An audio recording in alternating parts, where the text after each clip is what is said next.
할렐루야. 우리 옆 사람하고 인사합시다. 새해 복 많이 받으세요. 새해 복 많이 받으세요. 할렐루야. 오늘은 우리 민족 고유의 명절인 설날 아침입니다. 하나님을 예배하러 나오셨는데 하나님께서 우리에게 복을 넘치도록 부어주실 줄로 믿습니다. 모든 복은 하나님께로부터 나옵니다. 하나님께서 복을 주셔야 우리의 인생이 형통케 되고 열매 맺는 인생이 될 수가 있어요. 2023년도에 하나님께서 큰 복을 주셔서 여러분들의 인생 속에 큰 은혜가 있게 되기를 주님의 이름으로 축복합니다. 오늘은 충만 시리즈 4번째 말씀입니다. 하나님의 말씀으로 충만하라, 이런 제목의 말씀입니다. 예수님은 말씀으로 세상에 오셨어요. 말씀이 충만한 것이 예수로 충만한 것이고 또 성령으로 충만한 것이고 은혜와 능력으로 충만한 것이 됩니다. 하나님의 말씀이 우리의 인생을 세우는 능력이에요. 여러분, 집을 하나 세운다 할지라도 이게 그냥 저절로 세워지지 않습니다. 하물며 우리 인생이겠습니까? 우리의 인생은 하나님의 말씀으로 든든하게 세워진다는 걸 믿으시기 바랍니다. 말씀은 하나님의 언어입니다. 하나님의 언어는 능력이 있어요. 말씀이 선포되어질 때 세상이 창조되었습니다. 빛이 있으라 하니 빛이 만들어졌어요. 혼돈하고 공허하던 그 땅에 질서가 잡히기 시작하고 사람이 살아갈 수 있는 모든 공간들이 만들어지게 되었다는 것이죠. 여러분, 하나님의 말씀은 살아 있습니다. 운동력이 있습니다. 말씀이 선포될 때 강력한 힘이 나타나게 됩니다. 히브리서 4장 12절 한번 같이 읽어볼까요? 하나님의 말씀은 살아있고 활력이 있어 좌우의 날선 어떤 검보다 예리하여 홍과 영과 및 관절과 골수를 찔러 쪼개기까지 하며 또 마음의 생각과 뜻을 판단하나니. 아멘. 하나님의 말씀이 살아있다는 거예요. 살아있다는 거죠. 할렐루야. 하나님의 말씀이 살아있고 활력이 있다는 거예요. 그래서 좌우의 날선 어떤 검보다도 예리하여 홍과 영과 및 관절과 골수까지 찔러 쪼개는 그런 능력이 있다는 것입니다. 그래서 우리는 이 말씀의 능력을 알아야 돼요. 말씀을 소유하고 있다고 이 말씀이 능력이 나타나는 것 아닙니다. 말씀을 우리가 알고 믿음으로 선포하게 되어질 때 말씀이 능력이 나타나는 거예요. 전에 세계 테마 기행을 보는데 여행자가 중국의 티베트 지역을 여행하더라고요. 한 집에 들어갔는데 그 집에는 아주 오래된 불경이 있었어요. 그 여행자가 그 불경을 구경을 하면서 와, 이 집에는 이 불경이 있음으로 인해서 모든 이 저주들, 모든 이 안 좋은 것들이 다 지나가고 모든 안 좋은 곳으로부터 보호를 받을 수 있을 거다고 그렇게 얘기하는 것을 보고 제가 참 저분 어리석구나 이렇게 생각을 했어요. 여러분, 불경이 있다고 집이 보호를 받습니까? 전혀 그렇지 않습니다. 그 불경은 여러분 능력도 없을 뿐만 아니라 집에 있음으로 인해서 오히려 더러운 귀신들을 초대할 수 있을 거예요. 여러분, 성경은 능력이 있는 책이지만 성경을 단지 집에 모셔놓는다고 해서 능력이 나타나는 거 아닙니다. 성경책이 방방마다 꼽혀져 있고 거실에 있다고 해서 그 집이 보호를 받는다거나 그 집에 좋은 일들이 찾아오는 거 아니다는 거예요. 하나님의 말씀은 나를 통과해서 믿음과 결부되어서 선포되어질 때 이 말씀이 능력 있는 말씀이 될 수 있다라는 것입니다. 그렇기 때문에 우리는 이 말씀을 소중히 여겨야 돼요. 우리가 인생을 살아갈 때 우리의 삶을 이끌어가는 뭔가가 있어요. 어떤 사람은 이 권력이 그 사람의 인생을 이끌어갑니다. 그래서 권력 있는 곳에 줄을 서고 권력 있는 곳을 쫓아다녀요.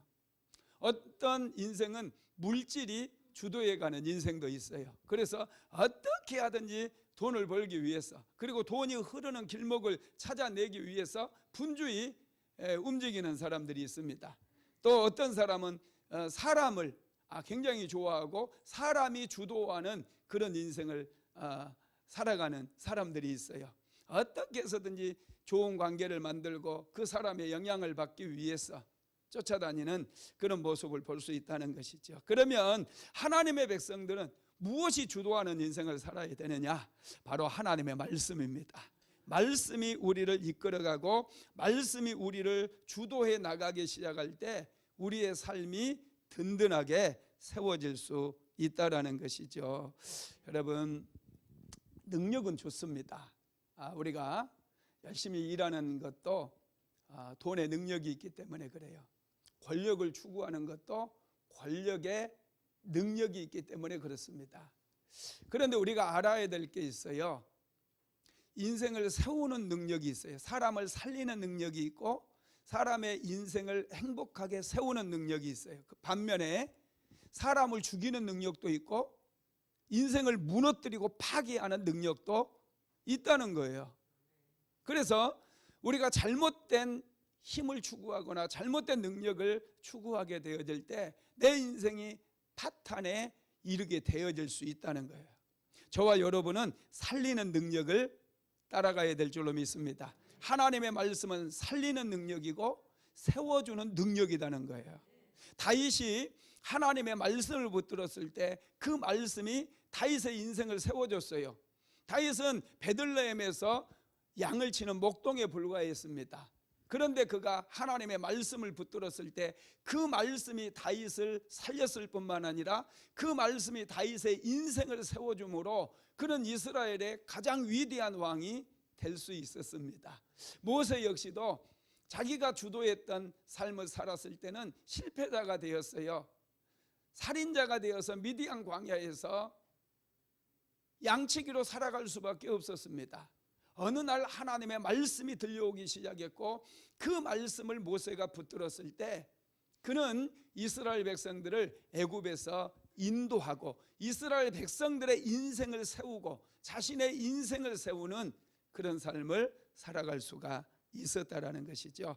여러분, 우리는 매일매일 우리의 삶을 세워가고 미래를 세우고 또 믿음의 또 신앙의 집을 세우는 그런 삶을 살아간다라는 것입니다.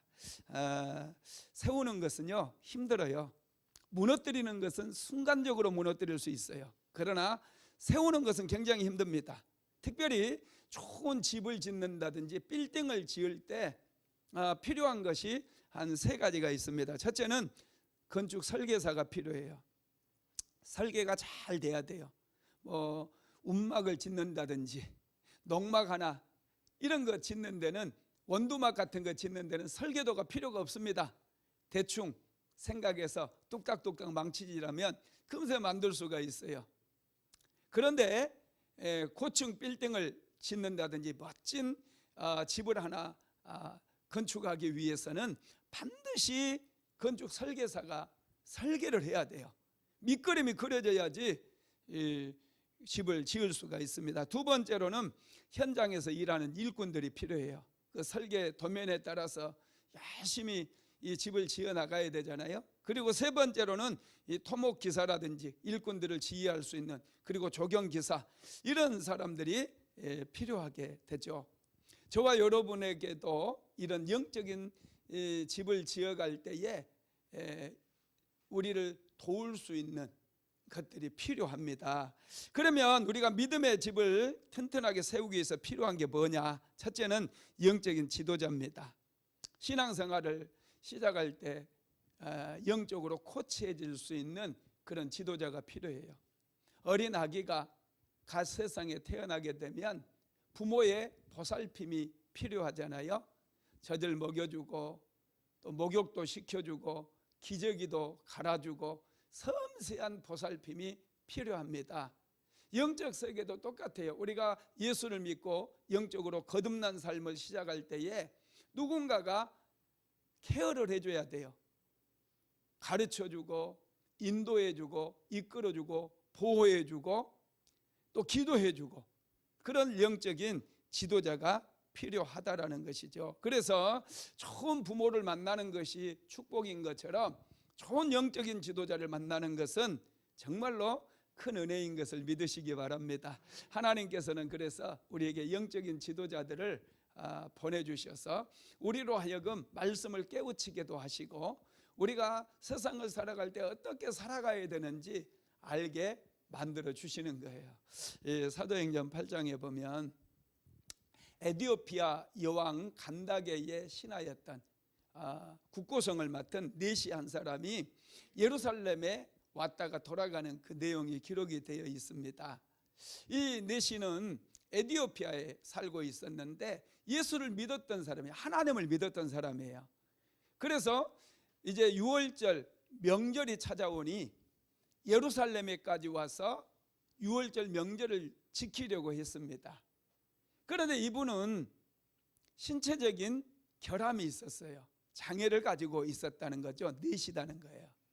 그래서 6월절 예배를 드리기 위해서 그 먼 에티오피아에서 예루살렘까지 왔는데 6월절 명절을 지킬 수가 없었어요.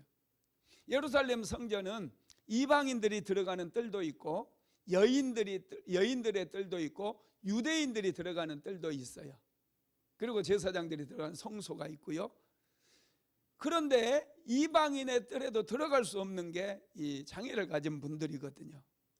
그러니 예루살렘까지 왔다가 6월절 명절에 참여하지도 못하고 그냥 에티오피아로 돌아가야 되잖아요. 이게 너무 안타까워가지고 이분이 돌아가는 길에 예루살렘에서 성경 말씀을 사가지고 읽으면서 자기 고향으로 돌아갑니다. 그런데 말씀이 이해가 되지 않는 거예요. 여러분 당시에 이 성경은 굉장히 비쌌어요. 양피지로 여러분 가죽을 벗겨가지고 쫙 펴가지고 거기에 사람이 일일이 필사를 해서 만든 성경이기 때문에 이 성경책은 아무나 살 수가 없습니다. 굉장히 비싸요. 그렇지만 에티오피아 이 간다게 여왕의 신하는 부자였기 때문에 이 성경책을 딱 사가지고 집으로 돌아가는 동안 내내 읽으면서 갔습니다. 그런데 아무리 이 성경을 봐도 깨달을 수가 없어요. 그 모습을 누가 보시느냐? 하나님께서 보십니다. 그래서 한 사람을 보내는데 빌립이라고 하는 초대교회 집사예요. 이 빌립 집사는 사도행전 7장에 보면은 예루살렘에 큰 핍박이 일어납니다. 스데반 집사가 순교를 당하고 난 이후에 큰 핍박이 일어나가지고 헬라파 유대인들을 전부 잡아다가 감옥에 가두어 버리거든요. 그때 이제 빌립 집사도 헬라파 유대인에 속했어요. 그래서 빌립 집사는 이 핍박을 피해가지고 사마리아로 가게 되는데 그곳에서 복음을 전합니다. 예수 그리스도를 전하는데 그곳에 놀라운 부흥의 역사가 일어나요. 사마리아 성 사람들이 회개하고 또 귀신들이 떠나가고 굉장한 역사가 막 일어나기 시작했어요. 그래서 나중에 그 소문을 듣고 베드로와 요한이 사마리아에 와서 말씀을 전하고 그들의 머리에 안수하니까 사마리아 사람들에게 막 성령이 부어지고 그들이 새 방언을 말하고 능력이 나타나는 병든 자들이 고침을 받는 그런 역사가 막 일어나게 되거든요. 지금 사마리아는 부흥의 현장이에요. 엄청난 부흥이 일어나고 있는 그런 상황입니다. 그런데 그런 상황 속에서 하나님께서 딱 한 사람 정말로 사모함을 가지고 있는 이 에티오피아의 이 네시에게 주목하시고 그 부흥의 현장에서 빌립 집사를 불러내가지고 그 광야로 지나가고 있는 그 에티오피아 네시에게 빌립 집사를 보낸다는 거예요. 정말 놀랍죠. 한번 읽어봅시다. 사도행전 8장 26절에서 28절입니다. 시작. 주의 사자가 빌립에게 말하여 이르되 일어나서 남쪽으로 향하여 예루살렘에서 가사로 내려가는 길까지 가라 하니 그 길은 광야라. 일어나 가서 보니 에티오피아 사람 곧 에디오피아 여왕 간다게의 모든 국고를 맡은 관리인 네시가 예배하러 예루살렘에 왔다가 돌아가는데 수레를 타고 선지자 이사야의 글을 읽더라. 아멘. 빌립이 성령의 인도하심을 받아서 광야로 갔는데 그 에디오피아 네시의 마차를 만나게 된 거예요. 보니 네시가 성경을 읽고 있어요. 그래서 빌립이 질문을 합니다. 읽는 것을 깨닫습니까? 네시가 뭐라고 그래요? 지도해 주는 사람이 없으니 어찌 깨달을 수 있겠습니까? 그래요. 그러면서 빌립 집사를 자기 마차에 오르게 하고 같이 에디오피아를 향해서 가게 되죠. 가는 동안에 빌립 집사가 이사야서 53장을 해석을 해줍니다. 이분이 바로 예수 그리스도라는 것을 깨닫게 만들어줘요. 에디오피아 네시가 크게 감동을 받아요. 엄청난 감동을 받아가지고 그곳에서 이제 즉시로 세례를 받는 역사가 일어나요. 물 있는 곳에 가서 나에게 세례를 베풀어 달라 그렇게 요청을 하게 되는 것이죠. 여러분, 이렇게 에디오피아 네시가 간절한 마음이 있다 보니 그분에게 예수 그리스도를 가르쳐 주기 위해서 빌립 집사를 보냈다는 거예요. 저와 여러분에게도 하나님께서는 영적인 지도자들을 보내주시고 이 지도자들을 통해서 하나님의 말씀도 배우게 하시고 우리의 믿음이 성장할 수 있도록 코칭을 받을 수 있도록 인도를 해주신다는 거 믿게 되기를 바랍니다. 두 번째로 필요한 게 하나님의 말씀이에요. 우리 신앙의 집이 세워지고 우리의 믿음의 집이 만들어지기 위해서 정말 중요한 게 하나님의 말씀이라는 거죠. 시편 19편 7절로 8절 한번 읽어볼까요? 시작. 여호와의 율법은 완전하여 영혼을 소성시키며 여호와의 증거는 확실하여 우둔한 자를 지혜롭게 하며 여호와의 교훈은 정직하여 마음을 기쁘게 하고 여호와의 계명은 순결하여 눈을 밝게 하시도다. 하나님의 말씀이 영혼을 소성시키고 하나님의 말씀이 우리를 지혜롭게 하고 우리를 기쁘게 하고 우리의 눈을 밝혀준다는 거예요. 그래서 우리는 하나님의 말씀을 소중히 여기고 어떻게 해서든지 말씀을 가까이 해야 돼요. 주일날 말씀 듣는 거 축복이고 은혜잖아요. 여러분, 주일날만으로 멈추지 마세요. 2023년도에는 어떻게 해서든지 한 번이라도 말씀을 더 들어야 되겠다, 그런 소망이 있게 되기를 바랍니다. 말씀이 우리의 인생을 세우고 우리의 믿음의 기초를 다져주는 것이라면 우리는 말씀을 더 가까이 해야 돼요. 이 말씀을 소중히 여겨야 된다는 것이죠. 그래야만이 이 말씀을 통해 우리가 흔들리지 않는 반석 위에 우리 믿음의 집을 짓게 되어지고, 그래서 우리가 살아가는 날 동안 하나님께서 주시는 풍성한 은혜를 누리며 살아갈 수 있기 때문에 그렇습니다. 또 하나님의 말씀이 정말로 소중한 이유는 예수님께서 말씀으로 세상에 오셨기 때문에 그래요. 예수님은 원래 말씀으로 계셨어요. 그런데 그 예수님께서 육신을 입으시고 세상에 오셨습니다. 오늘 본문 한번 읽어볼까요? 요한복음 1장 14절 시작. 말씀이 육신이 되어 우리 가운데 거하심에 우리가 그의 영광을 보니 아버지의 독생자의 영광이요 은혜와 진리가 충만하더라. 예수님이 원래 말씀으로 계셨어요. 그래서 세상을 창조하실 때도 예수님께서, 말씀이신 예수님께서 역사하시니 빛이 생기고 어두움과 빛이 나누어지고 육지와 바다가 나누어지고 궁창이 나누어지고 말씀이 선포될 때마다 세상이 질서를 잡히며 동식물이 생기고 하늘에 새들이 날아다니고 바닷속에 물고기가 만들어지는 그런 역사들이 일어나게 되었다라는 것이죠. 그래서 여러분, 우리는 말씀으로 예수님께서 육신의 옷을 입으신 분이라는 것을 항상 기억해야 됩니다. 그래서 말씀 충만은 예수 충만이에요. 올해 2023년 하나님께서 우리 순복음 안디옥교회 주신 말씀이 예수로 충만하라. 할렐루야. 말씀으로 충만하게 되면 예수로 충만하게 돼요. 예수로 충만하면 모든 것 채워집니다. 예수로 충만하면 세상이 감당할 수가 없게 돼요. 하나님의 지혜로 충만하게 되고 능력으로 충만하게 됩니다. 할렐루야. 예, 그렇습니다. 예수님은 말씀이 육신이 되어 이 땅에 오신 분이고 예수님은 하나님의 아들이신데 예수님 안에 은혜와 진리가 충만하다고 말씀하고 있어요. 오늘 본문에 예수님은 말씀이 육신을 입어 오셨는데 그 안에는 은혜와 진리가 충만하다고 말씀하고 있어요. 그래서 우리가 예수로 충만할 때 은혜로 충만할 수 있고 진리로 충만할 수 있는 것이죠. 그러면 하나님의 말씀이 우리 신앙에 어떤 영향을 미치는지 한번 살펴봅시다. 첫 번째로는 말씀은 생명의 양식이에요.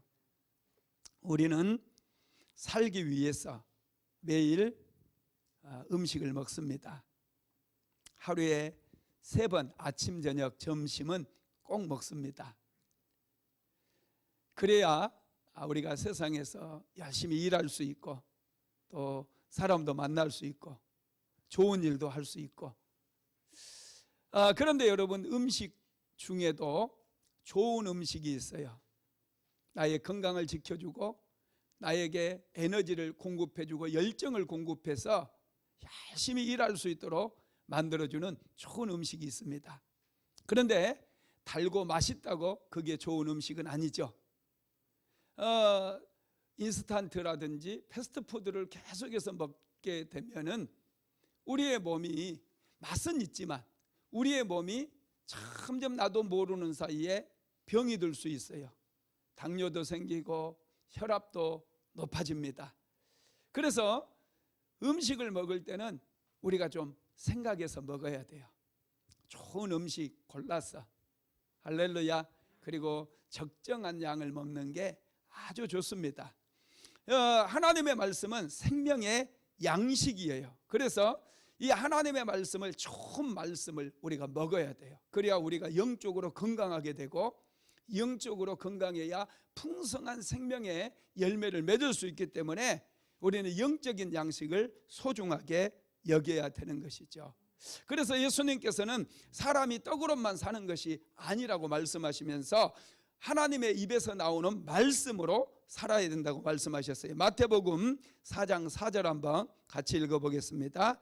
예수께서 대답하여 이르시되 기록되었으되 사람이 떡으로만 살 것이 아니요 하나님의 입으로부터 나오는 모든 말씀으로 살 것이라 하였느니라 하시니. 아멘. 우리에게 생명의 양식이 필요하다는 거예요. 물론 육의 양식 중요합니다. 좋은 음식 먹어야 돼요. 그래야 건강하게 일상을 살아갈 수 있어요. 그렇지만 이에 못지않게 중요한 게 생명의 양식이라는 거예요. 우리가 생명의 양식을 잘 먹어야 됩니다. 예수님께서 말씀이라고 그랬잖아요. 예수님께서는 요한복음 6장 35절에서 자신이 생명의 떡이라고도 말씀했어요. 같이 읽어봅시다. 예수께서 이르시되 나는 생명의 떡이니 내게로 오는 자는 결코 줄이지 아니할 터이요 나를 믿는 자는 영원히 목마르지 아니하리라. 나는 생명의 떡이니 내게 오는 자는 결코 줄이지 아니할 터이요 나를 믿는 자는 영원히 목마르지 아니하리라 말씀하셨어요. 우리가 예수님의 말씀을 충만하게 공급받게 되면 우리는 목마르지 않아요. 우리는 승리하는 인생을 살아가게 되죠. 두 번째로 하나님의 말씀은 영과 혼을 새롭게 한다고 그랬어요. 자, 베드로전서 1장 23절 같이 읽어봅시다. 너희가 거듭난 것은 썩어질 씨로 된 것이 아니요 썩지 아니할 씨로 된 것이니 살아있고 항상 있는 하나님의 말씀으로 되었느니라. 우리가 거듭난 것은 썩어질 씨로 된 게 아니에요. 우리가 거듭난 것은 좋은 법을 만들어서도 아니고 서울대학교에 가서 좋은 강의를 듣는 것도 아니고 우리가 거듭난 것은 하나님의 말씀으로 된 것이라는 거예요. 여러분, 우리는 하나님의 말씀으로 거듭나요. 새로워져요. 우리의 인생도 내가 돈을 많이 번다고 세워지는 게 아닙니다. 하나님의 말씀으로 든든하게 기초를 닦아 나갈 때 우리의 인생이 든든하게 세워져 가는 것이죠.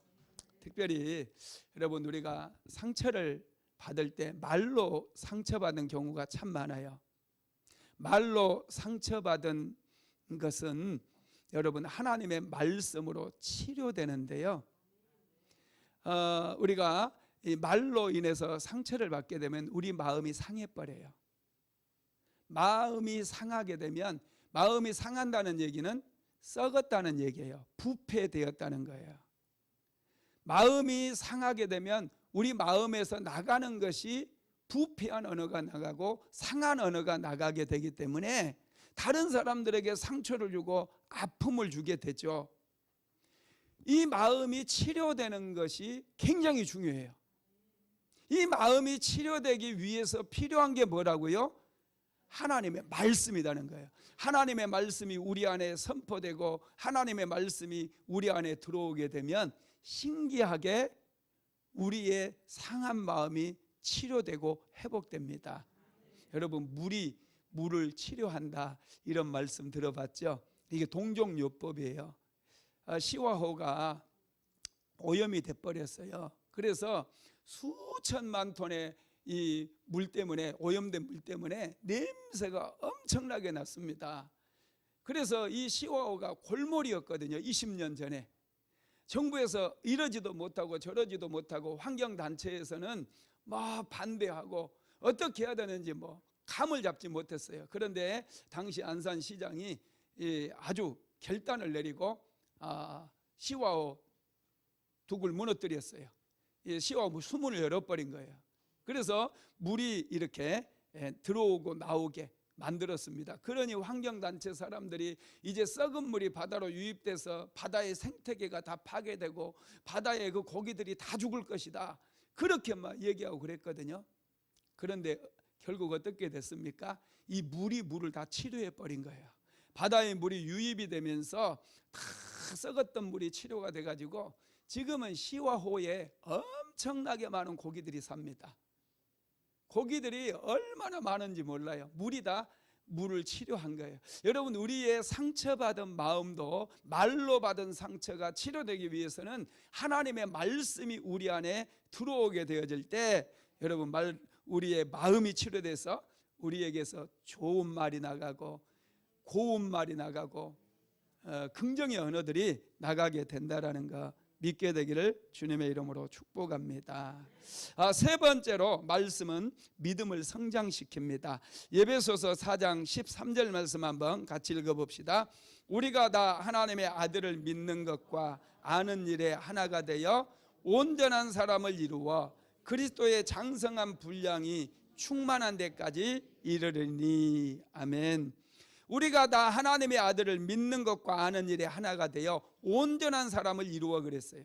우리가 온전한 사람이 되기 위해서, 이 온전한 사람이라고 하는 것은 믿음으로 충만한 사람, 믿음이 성장한 사람을 얘기합니다. 믿음이 성장한 사람이 되기 위해서는 여러분, 말씀 속에 깊이 들어가야 돼요. 우리는 말씀을 통해서 기적을 경험할 수 있어요. 하나님의 음성을 들을 수 있어요. 하나님께서 주시는 지혜로움을 받을 수 있어요. 말씀을 통해 능력을 공급받아요. 말씀을 통해 축복받아요.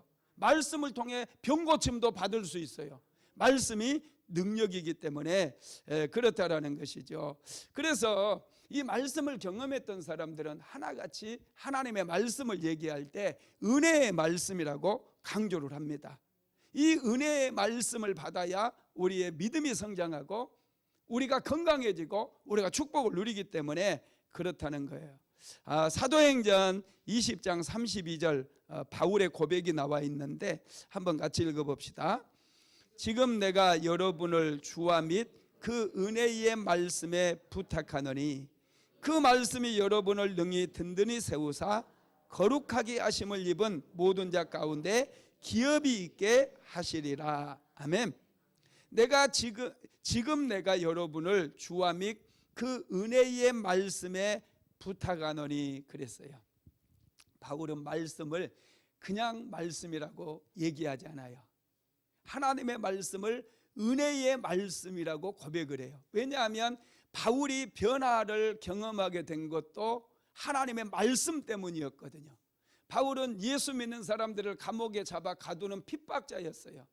그 바울이 이제 예수 그리스도의 복음 전도자로 바뀐 그 배경에 하나님의 말씀이 있었어요. 사울아 사울아 내가 어찌하여 나를 핍박하느냐, 주여 네 시온이니까 나는 내가 핍박하는 예수다. 이 말 한마디에 바울의 생애가 바뀌어 버렸어요. 그래서 바울은 하나님의 말씀을 얘기할 때 그냥 말씀이라고 얘기 잘 하지 않고 은혜의 말씀이다 이렇게 고백을 하는 거죠. 자, 디모데전서 1장 13절로 14절도 읽어볼까요? 내가 전에는 비방자요 박해자요 폭행자였으나 도리어 긍휼을 입은 것은 내가 믿지 아니할 때에 알지 못하고 행하였습니다. 우리 주의 은혜가 그리스도 예수 안에 있는 믿음과 사랑과 함께 넘치도록 풍성하였도다. 아멘. 바울은 은혜의 소중함을 누구보다도 더 깊이 알았어요.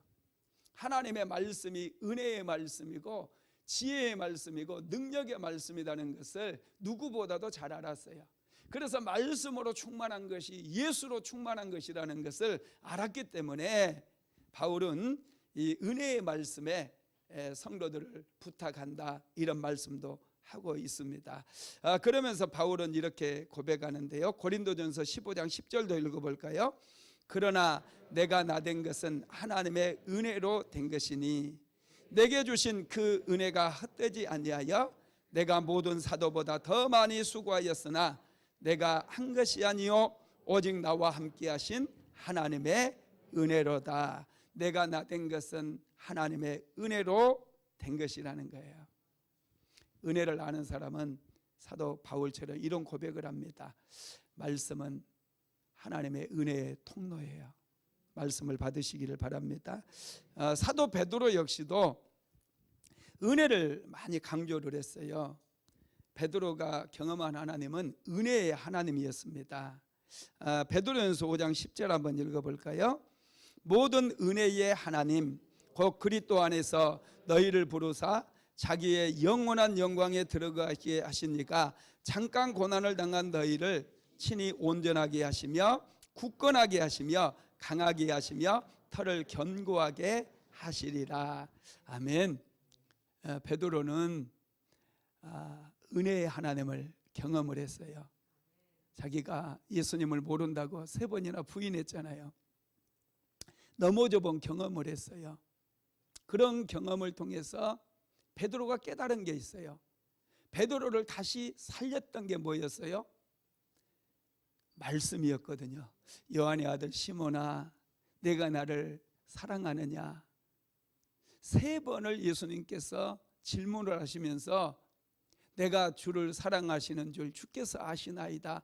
이 고백을 3번 하게 만드셨어요. 왜냐하면 베드로는 예수님을 모른다고 3번이나 부인했습니다. 자기가 부인해놓고 자기가 상처받았어요.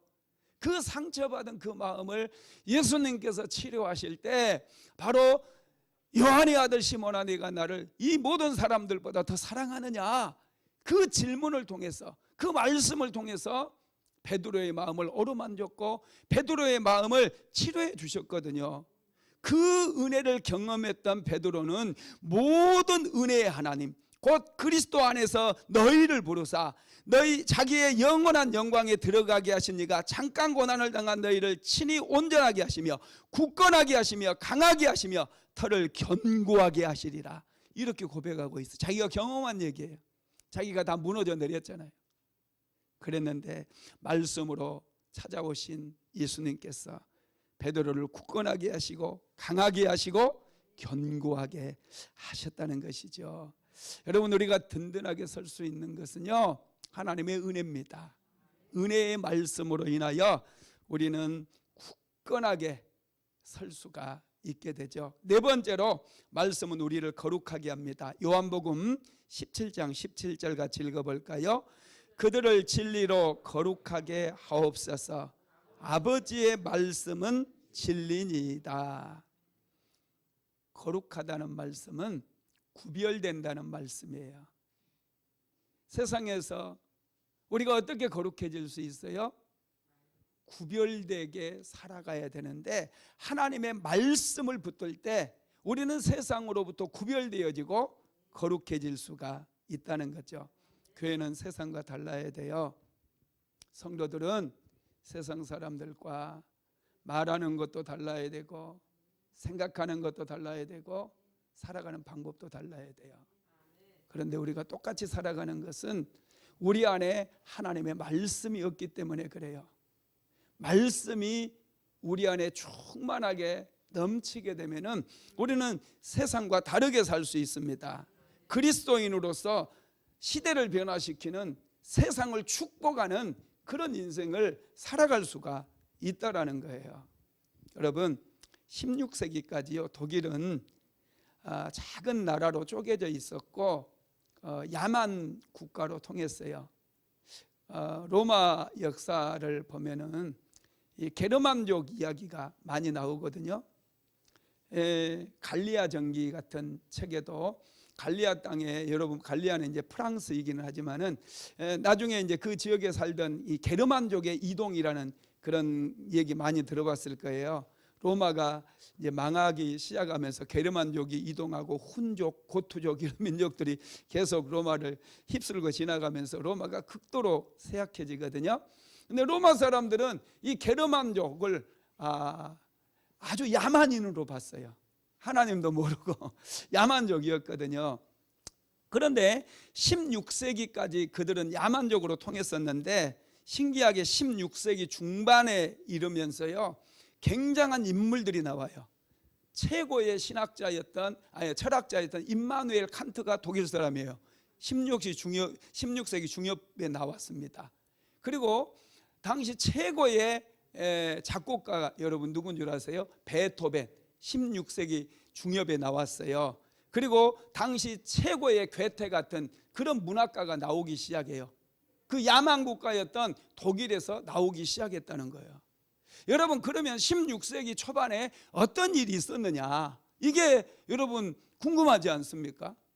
어떤 일이 있었습니까? 종교 개혁이 진행이 되면서 마르틴 루터가 라틴어로 되어 있었던 성경책을 독일어로 번역을 했어요. 그리고 그 독일어 성경을 모든 독일 국민들이 읽을 수 있도록 배포를 한 거예요. 독일의 국민들이 독일어로 번역된 성경을 읽기 시작하자 그 야만족이었던 이 게르만족들이 깨어나기 시작해요. 학문적으로 또 예술적으로 모든 다양한 면에서 독일의 그 게르만족들이 최고의 민족으로 탈바꿈을 했다라는 거예요. 여러분 이게 놀라운 거예요. 하나님의 말씀을 읽자 독일이 정말 대단한 나라가 되어버린 거예요. 국민들도 수준 높은 국민들이 되어버린 거예요. 우리 대한민국도 마찬가지예요. 대한민국의 이 부흥의 역사, 우리 대한민국이 잘 사는 것을 보면 교회의 부흥의 역사와 아주 맥을 같이 합니다. 교회가 왕성하게 일어나서 백성들에게 하나님의 말씀을 가르치고 새벽마다 백성들이 하나님 앞에 나와서 말씀 앞에 말씀 붙들고 기도했을 때 이 대한민국이 가난을 돌파해 버려요. 실패를 돌파하고 어두움을 돌파하고 대한민국이 지금은 얼마나 잘 사는 나라가 되었습니까? 세계 8대 경제 대국입니다. 교육도 얼마나 잘하는지 몰라요. 6대 군사 대국이에요. 대한민국 만만한 나라가 아닙니다. 많은 분들이 대한민국 이제 경제가 더 어렵게, 다시는 IMF 같은 그런 나라로 여러분 당분간 안 돌아가요. 탄탄해요. 우리나라 경제가 굉장히 탄탄합니다. 그게 하나님의 말씀의 영향을 받아서 우리나라는 산업이 아주 모든 면에서 산업이 다 발달한 나라예요. IT 강국만 아닙니다. 배도 세계에서 제일 잘 만들어요. 지금은 비행기도 할렐루야, 또 탱크도 잘 만들어요. 그리고 아주 경공업부터 시작해가지고 못하는 게 없어요. 로봇 산업도요 우리나라가 아주 발전했어요. 인공지능도 발전했어요. 전기차도 우리나라가 최강입니다. 정말 여러분 놀랍지 않습니까? 이런 것들이 전부 교회가 부흥하고 하나님의 말씀이 왕성하게 백성들에게 들어가다 보니 대한민국 백성들에게 지혜가 생겨서 이렇게 잘 살게 되었다는 거 믿게 되기를 바랍니다. 다섯 번째로 하나님의 말씀은 우리에게 기쁨을 줍니다. 예레미야서 15장 16절 말씀 같이 읽어봅시다. 내가 주의 말씀을 얻어먹었사오니 주의 말씀은 내게 기쁨과 내 마음의 즐거움이니이다. 아멘. 주의 말씀은 나에게 기쁨을 주고 나에게 즐거움을 준다는 거예요. 여러분, 하나님의 말씀으로 충만해지게 되기를 주님의 이름으로 축복합니다. 예수 믿지 않는 사람들은 소망이 없어요. 그러니 날마다 염려와 두려움 속에서 근심 걱정 속에 살아갈 수밖에 없어요. 그러다 보니 우울증이 여러분 점점 심해지고 불면증도 찾아오고 살아가는 것이 고통이에요. 나이가 들수록 정말 죽지 못해서 산다는 얘기가 나올 수밖에 없어요. 그러나 예수 믿는 우리에게는 하나님의 말씀이 있기 때문에 이 말씀이 기쁨을 주고 이 말씀이 즐거움을 주기 때문에 살아가는 것이 더 기쁨이고 나이가 들수록 우리 안에 충만한 기쁨이 넘치게 된다는 겁니다. 할렐루야. 요한계시록 1장 3절 말씀도 한번 같이 읽어봅시다. 이 예언의 말씀을 읽는 자와 듣는 자와 그 가운데 기록된 것을 지키는 자는 복이 있나니 때가 가까움이라. 할렐루야. 이 말씀을 읽기만 해도 복이 있고 듣기만 해도 복이 있고 특별히 이 말씀을 듣고 지키는 자는 더 복이 있다는 거예요. 믿게 되기를 바랍니다.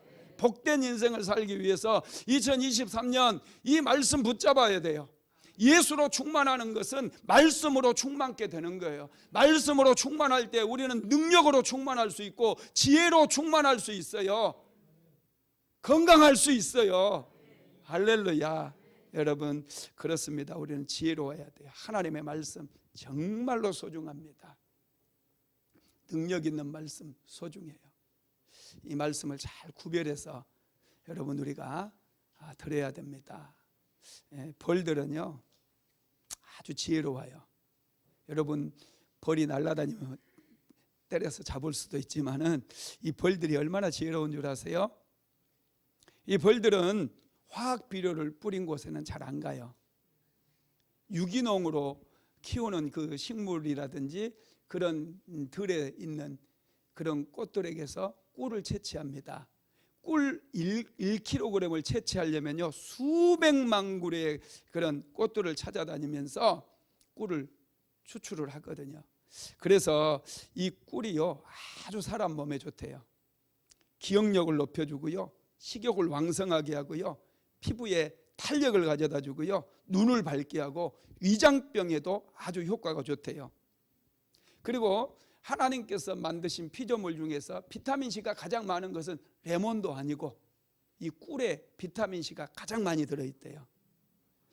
여러분, 그리고 꿀은 맛이 좋잖아요.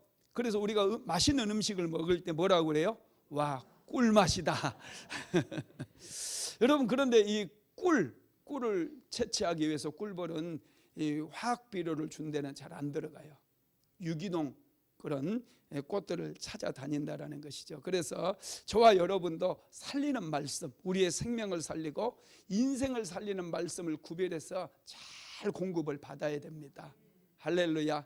이 말씀이 우리를 눈을 밝게 하고 우리를 잘되게 하고 영혼이 잘된 같이 범사가 잘되게 성공하게 만들어요. 풍성한 인생, 풍성한 열매를 맺는 그런 인생을 살아가게 만든다는 것입니다. 말씀을 마무리하겠습니다. 하나님께서 사용하셨던 사람들은 다 말씀을 붙잡았어요. 다윗이 하나님의 말씀을 붙잡았을 때 그 말씀이 다윗을 붙들어서 다윗을 형통의 길로 인도해 준 거예요. 베들레헴에서 목동으로 살아갔던 다윗이 이스라엘의 가장 위대한 왕이 될 수 있었던 것은 말씀이 다윗을 붙들어 주었기 때문에 그렇습니다. 말씀의 능력은 세우는 능력이고 살리는 능력이에요. 마귀의 능력은 파괴하고 무너뜨리는 능력입니다. 그러나 하나님의 말씀은 우리를 살릴 뿐만 아니라 든든한 반석 위에 우리의 믿음을 세워주게 되는 것이죠. 그래서 여러분, 하나님의 말씀 붙잡게 되기를 바랍니다. 기차는 철로 위를 달려가야 돼요. 기차가 철길을 벗어나는 순간 전복이 되어버립니다. 우리 신앙인들은 말씀이 철로입니다. 이 말씀의 철로 위에서 우리가 날마다 살아가게 되어질 때 우리는 안정감을 누리게 되고 목표하는 곳까지 안전하게 도착을 할 수 있게 되는 것이죠. 이 말씀 붙들고 올 한 해도 또 한 주간 더 승리하는 저와 여러분 되시기를 주님의 이름으로 축복합니다.